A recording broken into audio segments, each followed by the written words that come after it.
আসসালামু আলাইকুম। আজকে আমি আপনাদেরকে শেখাবো দ্বিপদী বিস্তৃতির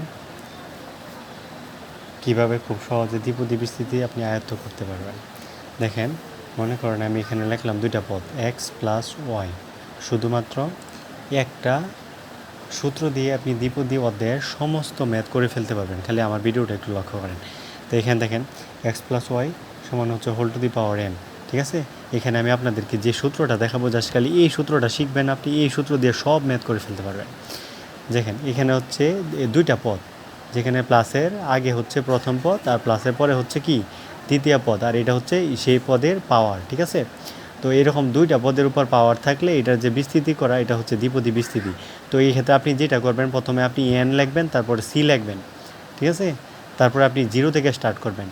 এই যে সর্বোচ্চ পাওয়ার এটা লিখবেন, তারপর সি লিখবেন, তারপর জিরো লিখবেন। ঠিক আছে, এন সি জিরো, এবং এই প্রথম পদের পাওয়ার আপনি এর সাথে সম্পূর্ণ পাওয়ার দিয়ে দিবেন। প্রথম পদ হচ্ছে এক্স, আর এক্সের পাওয়ার হবে সম্পূর্ণ পাওয়ার কত এন না, এই ফুল পাওয়ার দিয়ে দিবেন।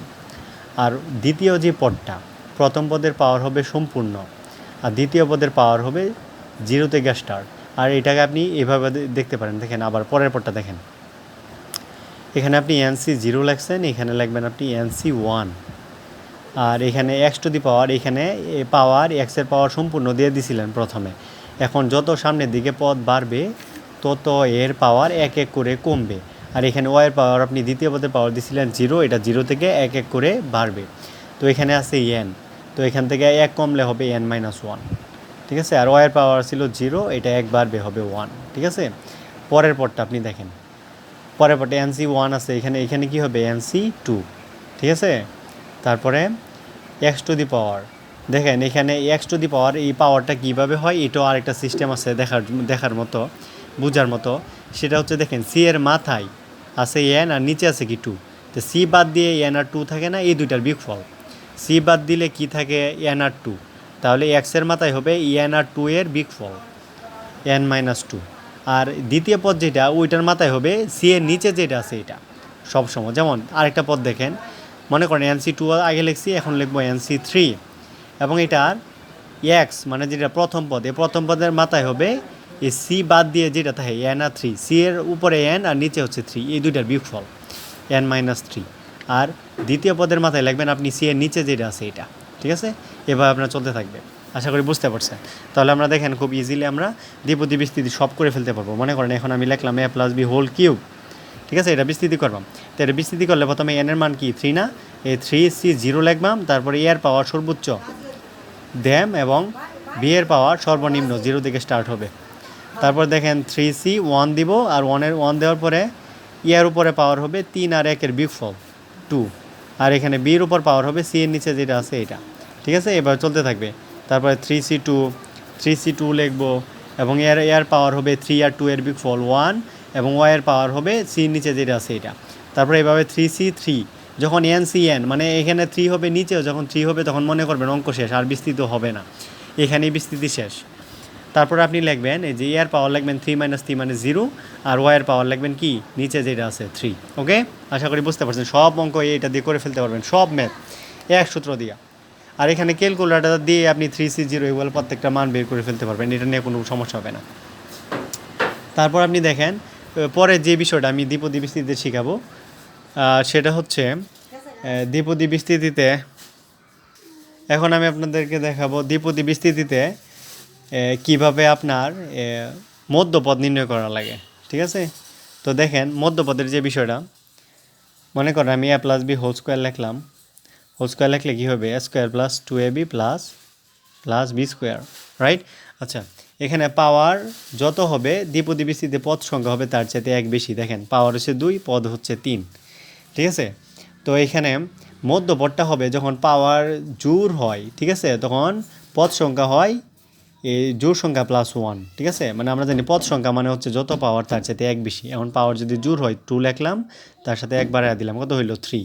তার মানে জোড় পাওয়ার হইলে পদ সংখ্যা হয়ে যাবে বেজোড়, আর পদ সংখ্যা বেজোড় হইলে মধ্যপদ হবে একটা। মধ্যপদ কি হবে, মধ্যপদ সমান হবে একটি, এবং ওই মধ্যপদটা কততম পদ এটা আমাকে বের করতে হবে। যেমন এখানে হচ্ছে 2 নম্বর পদ, আর 2 নম্বর পদটা কীভাবে আসে দেখেন, এখানে এন এর মান হচ্ছে 2, এই 2 রে আমি আবার 2 দ্বারা ভাগ করবাম, এর সাথে +1 করে দেন, দেখবেন হয়ে পড়ে 3, তাই না?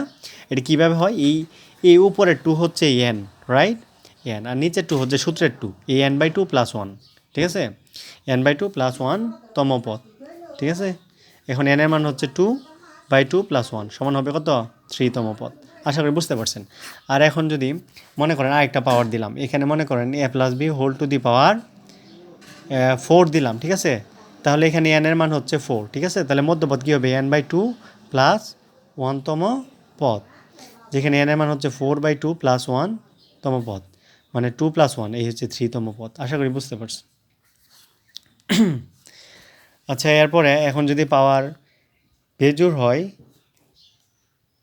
এটা আমরা দেখাইছি জোড় পাওয়ার হলে কি হয়, এখন যদি পাওয়ার বেজোড় হয় তাহলে কি হবে, মনে করেন একটা সূত্র দেখাইলাম, আমি এখানে দেখাইলাম a + b whole to the power 3, তাহলে সূত্র কি জানেনই তো, a³ + 3a² b + 3ab² + b³। তো এটার মধ্যপদ দেখেন, পাওয়ার হচ্ছে n মানে আমরা জানি দ্বিপদী বিস্তৃতি পাওয়ার যত পদ সংখ্যা হচ্ছে এর সাথে এক বেশি, তাই পাওয়ার যেহেতু 3 পদ সংখ্যা হবে 3 + 1, তার মানে কয়টা, 4টা। তা 4টা পদ, এই যে এখানে দেখেন 4টা পদ, তো 4টা পদে দেখেন সমান 2 ভাগে ভাগ করলে দেখেন মাঝখানে হয় 2টা, তার মানে মধ্যপদ হবে, যখন পাওয়ার বিজোড় হবে তখন পদ সংখ্যা হবে একটা বেশি, তার মানে পাওয়ার 3 হলে পদ সংখ্যা হবে 4, আর পদ সংখ্যা 4 মানে হচ্ছে একটা জোড়, ঠিক আছে। তার মানে 4টা পদ সংখ্যা থাকবে, আর 4টা যখন পদ সংখ্যা হবে তখন মধ্যপদ হবে 2টা, ঠিক আছে। কারণ বেজোড় সংখ্যক পদ থাকলে আমরা 2 ভাগে ভাগ করে ফেলতে পারি, মাঝখানে একটা থাকে, যেরকমভাবে এখানে দেখাইছিলাম। দেখেন বেজোড় সংখ্যক পদ থাকলে 3টা সমান 2 ভাগে ভাগ করলাম, এখানে একটা, এখানে একটা, এই যে মাঝখানেটা হচ্ছে মধ্যপদ। কিন্তু এটার এমন সমান 2 ভাগে ভাগ করলে 2টা পদ থাকে মাঝখানে, একটা পাওয়া যায় না। তো যখন পাওয়ার হবে বেজোড় তখন পদ সংখ্যা হবে এক বেশি এবং মধ্যপদ হবে 2টা, ঠিক আছে।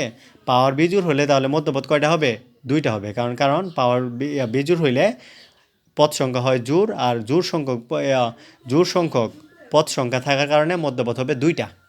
আর এই 2টা কেমনে বের করবেন, নর্মাল বিষয়, এখানে এই যে এখানে মনে করেন 3 আছে না, তো 3 থেকে 1 বিয়োগ দিবেন, ভাগ দিবেন 2, কারণ 3টা কিন্তু 2 ভাগ করুন জানা, ঠিক আছে, এই কারণে 1 বিয়োগ দিলে এটা হবে 2, তারপরে এটা 2 ভাগ করতে পারবেন, +1 তম পদ।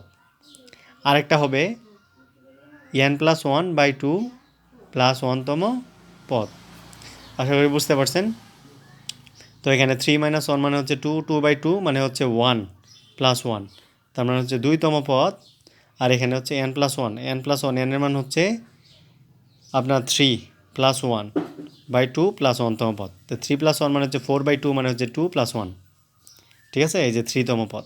তো 2 তম পদ আর 3 তম পদ, এই যে 2 তম পদ আর হচ্ছে 3 তম পদ, ঠিক আছে, আশা করি বুঝতে পারছেন। আচ্ছা, নেক্সট টাইমে আমরা বাকি বিষয়গুলো নিয়ে কথা বলবো। আর আজকে ভিডিওটা এই পর্যন্তই। আসসালামু আলাইকুম।